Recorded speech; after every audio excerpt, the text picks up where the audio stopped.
Hello, good morning students. हमारा next chapter है अब हमारा अवकलन के अनुप्रयोग। पिछला चैप्टर हम कौन सा पढ़ रहे थे? अवकलन। अब हम पढ़ेंगे बेटा अवकलन के अनुप्रयोग की अवकलन काम में कैसे आता है।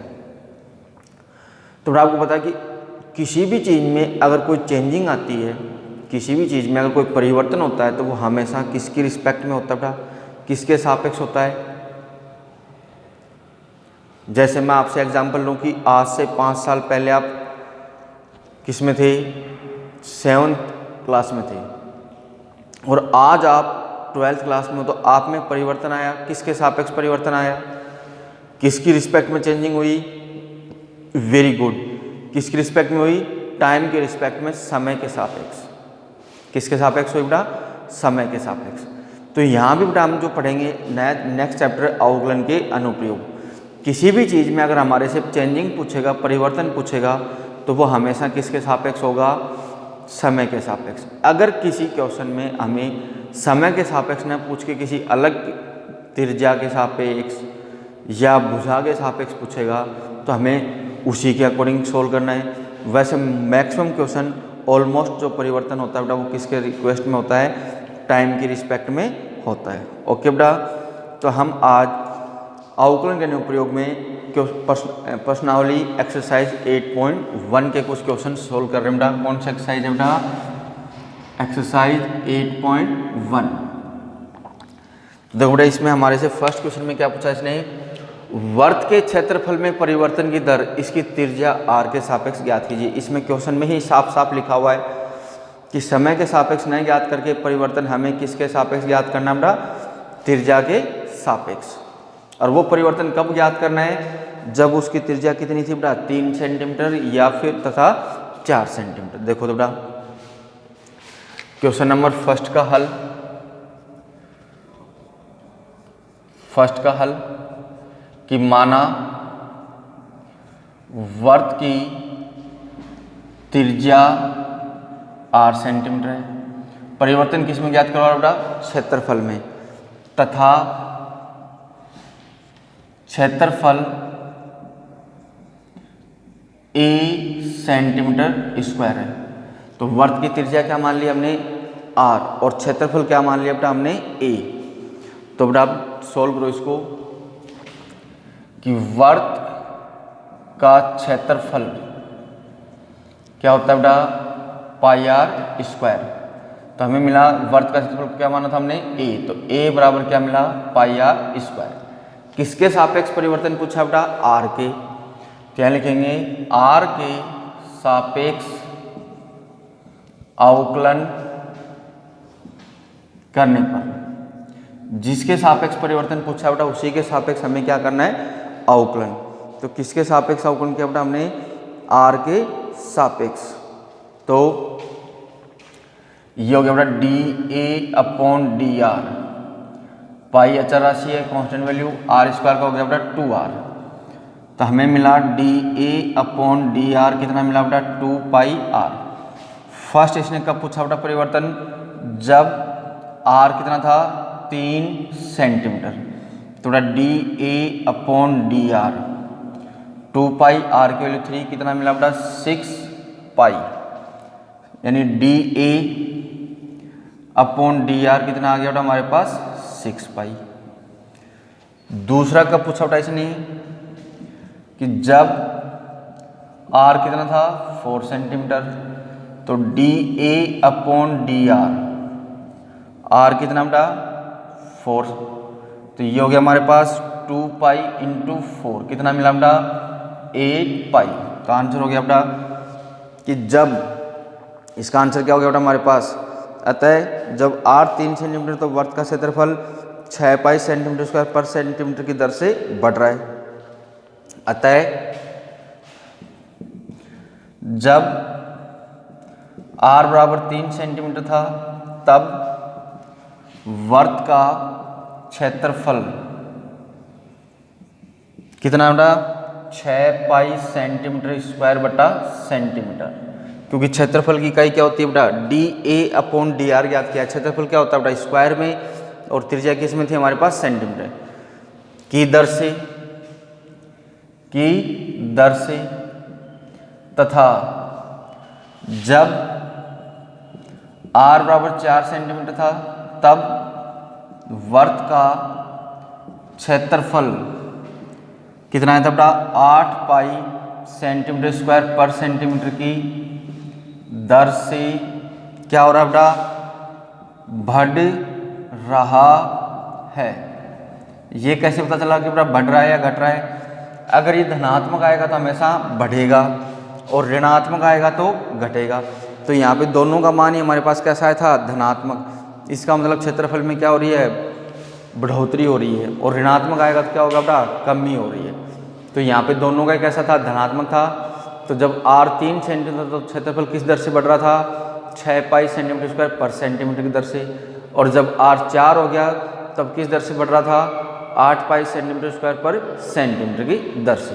ओके बेटा, तो ये था हमारा क्वेश्चन नंबर फर्स्ट एक्सरसाइज 8.1 का। फिर देखो बेटा question number second. Question number second है बेटा एक कण वक्र पर चलता है। इस वक्र पे कोई कण घूम रहा है कि हमारे पास कोई वक्र है, इस पे कोई कण है वो घूम रहा है। वक्र पर उन बिंदुओं को ज्ञात कीजिए जहां y निर्देशांक में परिवर्तन की दर है वो x निर्देशांक में परिवर्तन की दर की दोगुनी है। तो बेटा यहाँ पे किसी में भी कोई भी परिवर्तन होता है हमने किसके सापेक्ष बताया था समय के सापेक्ष। देखो फर्स्ट क्वेश्चन में तो हमें साफ साफ करा था उसने किसमें पूछा था त्रिज्या के सापेक्ष, लेकिन यहाँ नहीं था। यहाँ तो केवल इतना देखा कि y निर्देशांक में परिवर्तन है वो x निर्देशांक की तुलना में कितना है 2 गुना है। तो बेटा यहाँ पे परिवर्तन किसके सापेक्ष हो रहा है समय के सापेक्ष। देखो क्वेश्चन नंबर 2 का हल कि माना किसी हमें किसका समीकरण दिया होगा वक्र का समीकरण क्या दिया हुआ है। देखो वक्र का समीकरण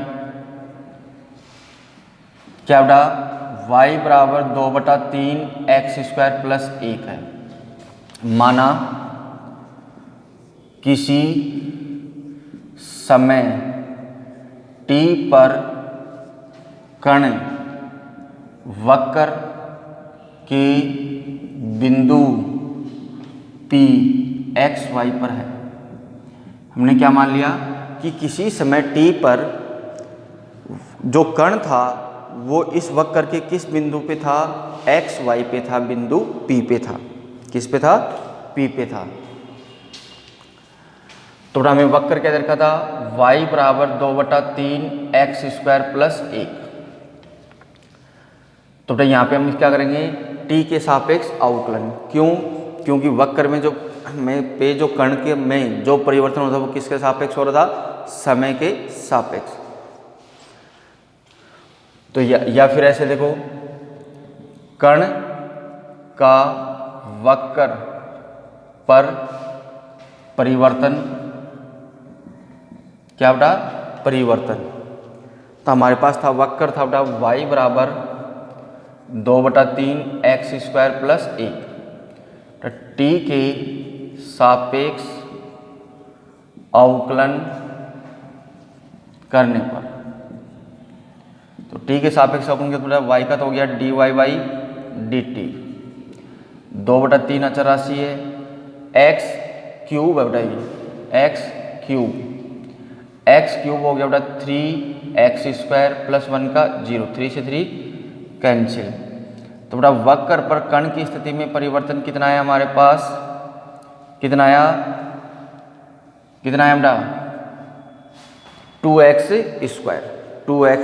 स्क्वायर कितना आया परिवर्तन हमारे पास कण की स्थिति में वक्र पर समय के सापेक्ष जो परिवर्तन हो रहा है dy बाई dt में वो कितना आ गया बेटा हमारे पास 2x स्क्वायर। अब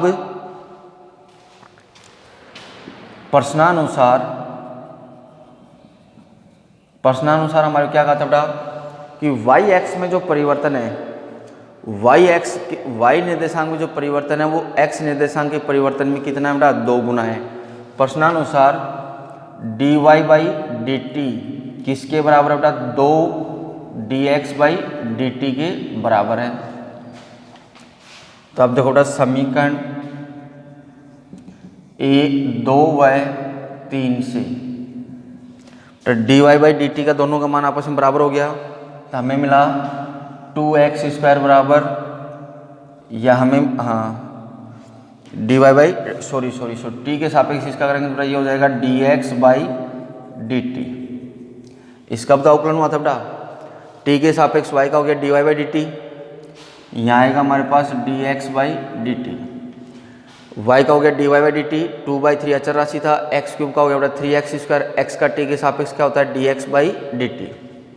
समीकरण 1 और 2 से 2x² dx by d t बराबर बचा बेटा 2 dx बाई डी टी, तो dx से dx D T cancel upon 2 से 2, x² इक्वल क्या मिला बेटा 1, तो देन x इक्वल मिला ±1, यानी x में जो बिंदु P माना था उसमें x निर्देशांक कितना आ गया हमारे पास ±1।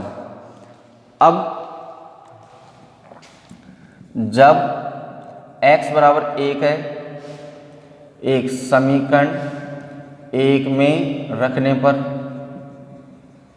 तो y बराबर मिला बेटा हमें 2/3 + 1, टोटल कितना मिला 5/3, तो ये बिंदु आ गया बेटा 1 पे 5/3। फिर जब x बराबर था -1 समीकरण 1 में रखने पर, तो ये मिला बेटा हमें y बराबर -2/3 + 1, तो ये आ गया बेटा हमारे पास कितना 1/3, -1 पे कितना मिला 1/3, -1 पे कितना मिला 1/3। तो अभिष्ट बिंदु कौन से बिंदु, जो बिंदु हमें ज्ञात करने थे, तो अभिष्ट बिंदु अतः अभिष्ट बिंदु 1 5/3 या -1 1/3 है।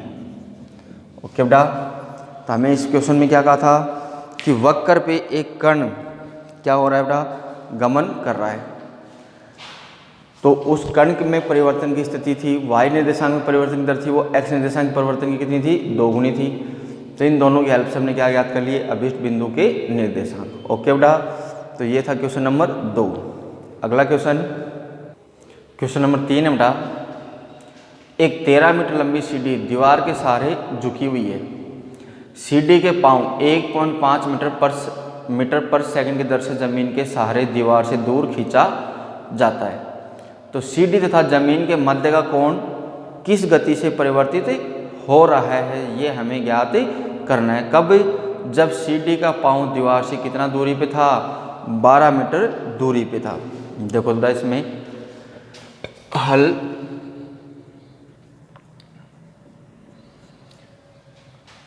अपने को क्या कहा है इसने कि ये हमारे पास एक दीवार है, जमीन पे सीढ़ी लगी हुई है, ए बी और सी, इसकी लंबाई कितनी बेटा हमारे पास 13 मीटर, ये मान ली हमने x मीटर और ये मान ली y मीटर, और जमीन और सीढ़ी के मध्य का कोण कितना मान लिया हमने, थीटा। जमीन और सीढ़ी के मध्य का कोण कितना मान लिया हमने, थीटा। ये इधर खिसकाई जा रही है और ये ऊपर दीवार थी बेटा, कि माना क्या माना बेटा कि सीढ़ी, माना सीढ़ी, कौन सी सीढ़ी है बेटा हमारे पास, ए बी, माना सीढ़ी ए बी के नीचे का सिरा ए दीवार से कितना दूरी पे बेटा, x मीटर दूरी पे, माना सीढ़ी ए बी का सिरा ए दीवार से x मीटर दूरी पर है, दूरी पर है, तथा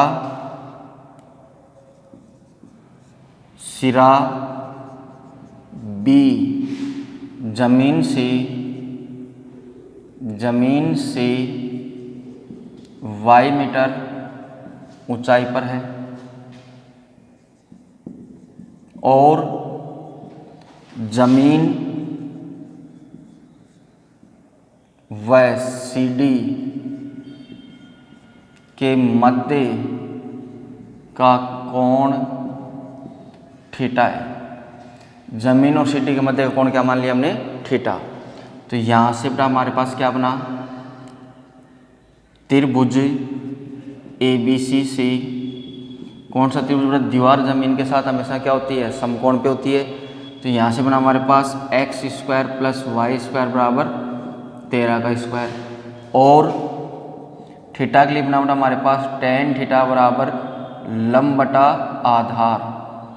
तो लंब कौन था y, आधार कौन था x, ये बना बेटा। तो ये समीकरण तो हो गया x square plus y square बराबर 169, और ये हो गया बेटा हमारे पास tan थीटा बराबर y बटा x।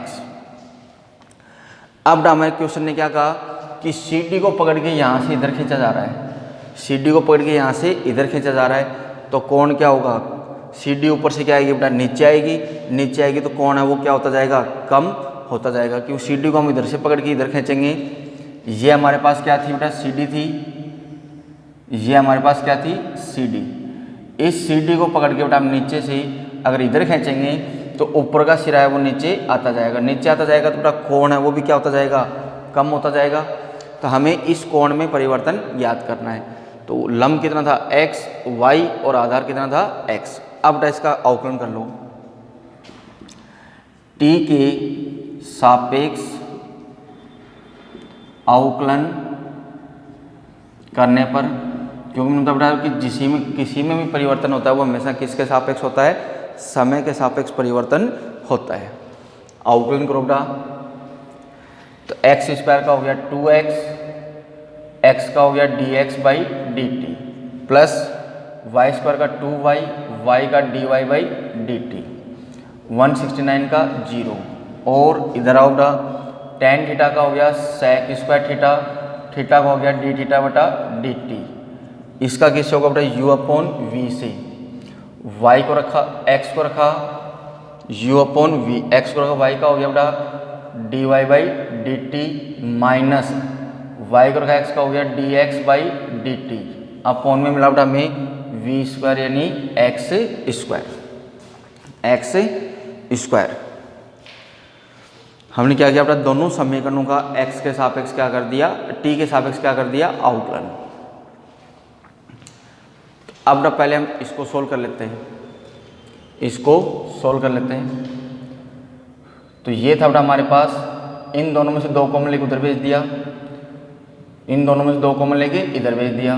तो हमारे पास बचा x dx by d t plus y dy by d t बराबर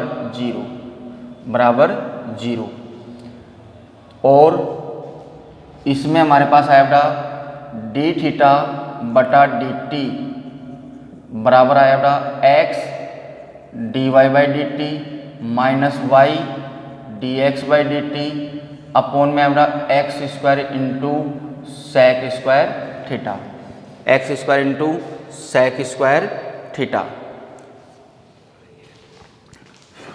अब यहाँ पे हमारे पास ये समीकरण 1 और ये हो गया हमारे पास समीकरण नंबर 2। अब पुनः त्रिभुज ABC में कि जब x कितना था 12 मीटर था, तब y कितना हो जाएगा बेटा, पाइथागोरस प्रमेय से ज्ञात कर लो। ये 13 है, ये 12 है, तो y कितना आ गया हमारे पास 5 मीटर। कि जब CD की लंबाई तो 13 थी, आधार हमारे पास कितना था 12, तो पाइथागोरस प्रमेय से बेटा y का मान कितना आ गया हमारे पास 5। इन सब का मान किस में रख दें हम, समीकरण 1 में। तो बेटा x और x में परिवर्तन यानी dx बाई dt हमें कितना दिया हुआ था, CD के पाँव दीवार से किस दूरी पे यानी x में जो परिवर्तन हो रहा था वो कितना था हमारे पास 1.5 मीटर पर सेकंड। इन सब का मान इसमें रखो बेटा, x का मान 12, dx by dt 1.5 plus y का मान 5, dy बाई dt बराबर 0। ये कितना हो गया बेटा, इन दोनों को क्या कर लें हम, गुणा, क्या कर लें, गुणा। तो बेटा इसको गुणा करो किससे, 12 को किससे गुणा कर लें, 15 से, 15 को गुणा किया 12 से, 12 पंजो 60, 12 6 18 पॉइंट। तो हमारे पास कितना है बेटा 18 + 5 dy/dt बराबर 0। तो बेटा यहाँ से हमारे पास dy/dt का मान कितना आया -18/5। कितना है -18/5। अब हमें लेकिन परिवर्तन किस में ज्ञात करना था बेटा थीटा में। हमें किस में परिवर्तन ज्ञात करना था थीटा में, यानी dθ/dt का मान ज्ञात करना था। तो अब बेटा dθ/dt बराबर था हमारे पास x dy/dt minus y dx/dt upon x² sec² theta. अब समीकरण 2 में बेटा हम किस किस का मान रख दें, x का, y का, dy/dt का, dx/dt का और sec² थीटा का, sec² थीटा का। अब x y dx/dt dy/dt और sec² थीटा का मान समीकरण 2 में रखने पर, रखो बेटा समीकरण 2 में, तो dθ/dt x का मान कितना था 12, dy/dt का मान कितना है बेटा -18/5, y का मान था 5, इसका मान था बेटा 1.5 बटा x का मान 12, sec² थीटा हो गया बेटा √1 + tan² थीटा। sec² थीटा क्या होता है बेटा √1 + tan² थीटा। तो tan थीटा का मान क्या था बेटा हमारे पास y/x यानी 5/12। तो प्लस 5/12 का स्क्वायर हो गया बेटा हमारे पास कितना हो गया, सॉरी स्क्वायर नहीं आएगा बेटा, ओनली स्क्वायर था यहाँ पर पहले से ही। तो 1 प्लस ये हो जाएगा हमारे पास 25/12 का स्क्वायर 144। रूट नहीं आएगा, क्यों नहीं आएगा बेटा, sec² थीटा का मान क्या होता है हमारे पास 1 + tan² थीटा। क्या होता है 1 + tan² थीटा। अब हम इसको क्या कर लें बेटा सोल्व, क्या कर लें सोल्व करो बेटा। तो देखो सोल्व करते हैं हम इसको। अब तो ये था हमारे पास dθ/dt इसको इससे गुणा किया तो बेटा -18 को किससे गुणा कर लें 12 से, 8 दूनी 16, 2 और 1 3, 8 1 6, 8 3 11 2, माइनस के 216 माइनस 25, ये हो गया बेटा 7.5। इसके बटे में कौन बचा था 5, ये हो गया बेटा हमारे पास 12 का स्क्वायर इंटू 144 + 25 बटे में था 144। 144 से बेटा ये 144 क्या हो गया हमारे पास कैंसिल। तो यहाँ पे हमारे पास बचा dθ/dt। जब आप इसको सोल्व कर लोगे पूरे को क्या करते हैं हम सोल्व, तो पूरे को सोल्व करने के बाद हमारे पास बेटा यहाँ पे मान कितना आएगा, कितना आया माइनस, देखो इसको सोल्व करके देखते हैं।